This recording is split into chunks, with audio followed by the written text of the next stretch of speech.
pidana pembunuhan, perbuatan sengaja ini, maka harus ada perbuatan nyata yang dengan perbuatan nyata itu memang menimbulkan akibat atau menimbulkan kematian. Dan kematian ini kalau dalam tindak pidana pembunuhan memang dikehendaki oleh pelaku. Kematian itu dikehendaki oleh pelaku. Ya, ada terbukti kan? Ya, almarhum Yosua ditembak oleh siapa? Salah satunya oleh Eliezer. Kalau yang kedua baru Sakala tersalah, yang kedua Jaka. Atas perintah siapa? Yang perintahnya siapa? MS kan? Ya, ingin saya katakan sekali lagi perencanaan. Sekarang direncanakan itu gampang kok. Ya, nggak usah jauh-jauh ke Magelang, nggak usah jauh ke Sagulang, cukup di daerah situ aja di Budaya 3. Kan selalu diisi barang itu. Ya, itu kan direncanakan. Kedua, kan ditawarkan suruh membunuh itu kepada siapa? Kepada Riki. Cukup lu aja itu kan bukan direncanakan. Itu bukan dengan tenang, gitu kan. Nah sekarang dengan tegas, kalau direncanakan itu kan sekali lagi ya ada waktu dan jeda waktu. Jedanya juga cukup, saya nggak usah hitung jauh ke Magelang aja tuh ke Saguling. Cukup aja di situ. Gue tembak. Nah sekarang kaitkan pertanyaan kedua, dihajar. Nah, saya setuju tuh pendapat contohnya, katanya makanan, konsultan makanan ya aja dihabiskan. Ya iyalah, kalau orang sudah diisi peluru, ya diisi peluru kan, ya pasti dimakan. Nah dimakan tadi, nyawa lah yang dimakan, karena dikeluarkan peluru itu. Itu yang perlu dipahami sekali lagi. Nah sekarang, katakanlah akan tadi hajar, kita ikuti dihajar. Kalau dihajar sebelumnya ada kata, tahan ditembak, kemudian seseorang ditawarkan, ya tidak mau.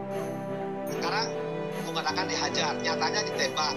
Melihat sesuatu itu harus dengan mata ya yang terbuka dan hati yang bersih.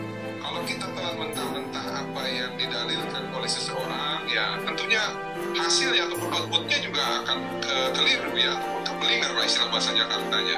Nah, mengenai pengacu, jelas kok apa yang diberikan keterangan oleh Riki yang masih satu companion sama Ferdi Sambo itu bukan anjuran, itu perintah yang dengan kebetulan ya dengan kedekatan Riki dan Sambo, Riki itu masih bisa menolak ya, dan dia ini adalah ajudan yang paling lama ikut Sambo. Nah tapi ketika ke Eliezer itu bukan ajudan dan itu perintah yang tegas. Nah sorry aja nih ya, kalau dari dakwaan jaksa dan dari saksi-saksi dan bukti-bukti yang disajikan kan memang unsur perencanaan itu sudah tergenapi ya. Namun yang ditafsirkan ataupun yang diberikan pendapat oleh Bapak Said ya, mengatakan bahwa harus dengan tenang. Bagaimana sih mengukur tenangnya seseorang? Bagaimana sih mengukur emosinya seseorang? Ya, yang tidak bisa itu ranahnya abstrak, ada di dalam pikiran. Nah, yang pasti yang bisa kita ukur adalah tindakannya. Apakah yang dilakukan itu spontan, tanpa jeda waktu, atau yang dilakukan itu tidak spontan, ya, dan dengan perencanaan mengikut sertakan orang, memilih alat, ya, lalu memilih tempat, ya, lalu merencanakan rencana pasca kejadian. Nah kalau sudah tergerak unsur tersebut itu beda unsurnya dengan pasal 338 yang mohon maaf aja ya ahli ya. Seperti ahli tadi sampaikan bahwa apabila yang disampaikan oleh Ferdi Sambo itu perintahnya adalah hajar, ya maka Richard Eliezer yang bertanggung jawab. Ini kan juga melihat sesuatu dengan sepotong-sepotong dan menggunakan kacamata kuda seperti sudah ada pesanan gitu ya. Ini dugaan saya, nggak apa-apa, nanti kalau memang nggak terima silakan laporkan aja saya.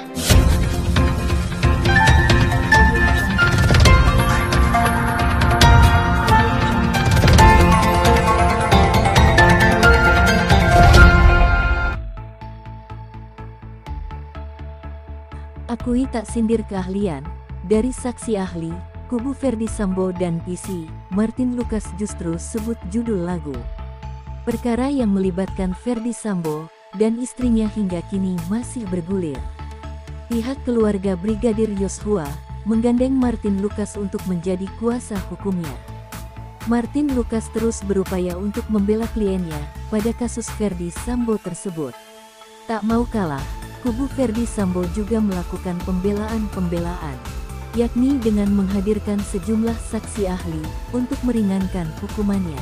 Para ahli yang dihadirkan itu pun menjelaskan keterangan-keterangan, dan para saksi ahli yang hadir kerap menekankan sejumlah keterangan dalam kasus tersebut. Yang pertama mengenai pentingnya pembuktian, motif dalam pembunuhan berencana. Kemudian disebutkan, tentang unsur ketenangan dalam melakukan perencanaan pembunuhan. Yang selanjutnya terkait adanya pelecehan seksual, serta melatar belakangi peristiwa tewasnya Brigadir J. Terdapat pernyataan ahli yang menyebut bahwa pelecehan seksual tidak disertai dengan visum. Mendengar hal tersebut, Martin Lucas selaku pengacara, keluarga Brigadir J, pun angkat bicara. Kalau saya kaitkan dengan apa yang dimaksud oleh ahli tadi, bahwa dengan tidak adanya visum, belum tentu ada pidana. Betul, saya setuju 100%, ungkapnya. Namun jika ingin membuktikan pemerkosaan, tentu harus disertai visum. Karena menurutnya hal tersebut bukanlah tentang peristiwanya, namun tentang pembuktian. Lalu Martin Lucas menyebut bahwa kita diberikan kepintaran oleh Tuhan bukan untuk framing atau mengkaburkan peristiwa. Pengacara keluarga Yosua itu pun mengaku bahwa sedang tidak mengkritik keahlian dari para saksi ahli yang dihadirkan kubu Sambo dan istrinya.